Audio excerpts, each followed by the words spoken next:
Bro, is it just me, but I can't help but feel underwhelmed at the wasted potential of certain characters from God Valley. Did God Valley live up to the hype? Most people would say not only did it live up to the hype, but it broke our expectations, and I agree. The God Valley flashback is truly one of the best flashbacks in One Piece. It made so many characters even better than they were before. We got a deeper look into Dragon and his fall into darkness and his relationship with Garp. We got the origins of Blackbeard and Shanks. We got more to Kaido and Big Mom's dynamic, and that's not even mentioning the main man himself, Rox Beck. But honestly, looking back, I can't help but feel underwhelmed at a certain few characters. So today, I will be ranking the 5 worst characters from God Valley, the bums of God Valley, the frauds of God Valley, and every other agenda term under the sun characters of God Valley. And coming in at number 5, I have Gunko. Other than taking out innocent civilians in the hunting competition, we really didn't get to see much of her, especially since she's meant to be a main character in the Elbaf arc due to her dynamic with Brook. And considering she fought Scopogaban in Elbaf, imagine if we got to see a contrast to that, Gunko versus Scopogaban at God Valley. A big missed opportunity here for sure, especially when it was the other wing, Rayleigh, who got to shine in this flashback. Gaban though, he didn't get to do much, so in the grand scheme this is not really a big deal, but for such an important character like Gunko and Gaban, it's disappointing how little they did here. Moving on to number 4, I have Bogard, Garp's right hand man. What did bro even do? What has bro ever done but train Kobe and help Mappo that one time? Bogard has to be the worst right hand man ever. He does nothing. This was the best chance for us to see what Garp's right hand man is like, his personality, his attacks, his beliefs, etc. Maybe to contrast Roger's right hand man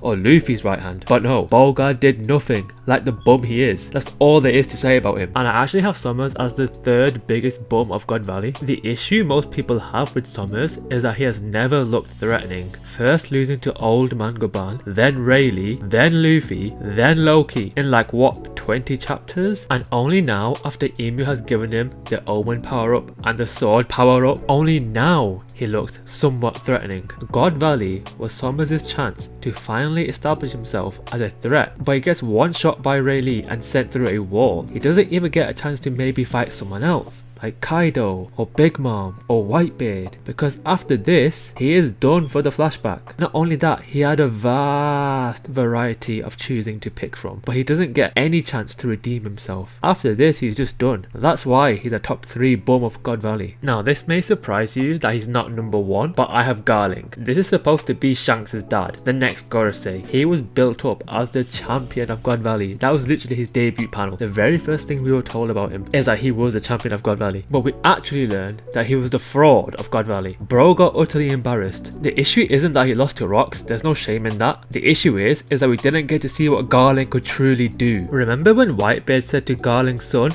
Shanks, every time I see your face it makes my scars ache, the scars I got from him? There's no shame losing to Rox, but I would have preferred Garling destroying Whitebeard, establishing him as a proper threat so that he isn't seen as some fraud. And funnily enough, this hypes up Rox even more if he one-shots Garling after Garling just destroyed Whitebeard. And yet, we never got to saw the fight between Garling and Whitebeard. Did he just lose off screen or something? And to top it off, he finishes off Rox when Rox is already at 0 health after losing to Roger and Garp. It's an incredibly lame way to win. And guess who was with Garling? Bummy Sommers. I guess it takes one to know one, eh? Garling never lived up to his reputation. All that build up was just him being a bum and a fraud. And honestly, maybe that's the point. Because he's a celestial dragon, he's supposed to be pathetic, but I would have preferred him actually being somewhat cool. And finally, at number 1, the biggest bum of God Valley for me, it's got to be Shiki. Wasn't this the guy that challenged Roger? Wasn't this the guy that stormed Marineford alone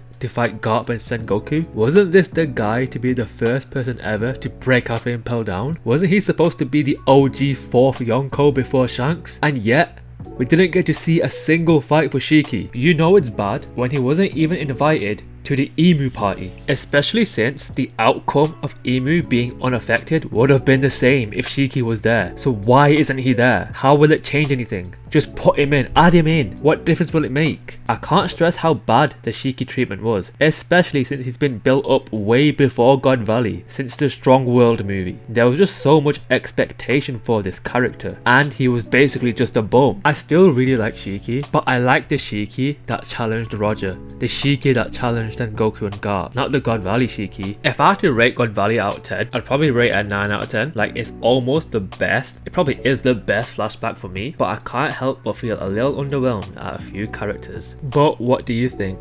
Definitely comment down below who you think are the top 5 bums of God Valley. And massive thank you to my members Katz, My Family, Uso Timor and Mr. Bushido 56, and I will see you there.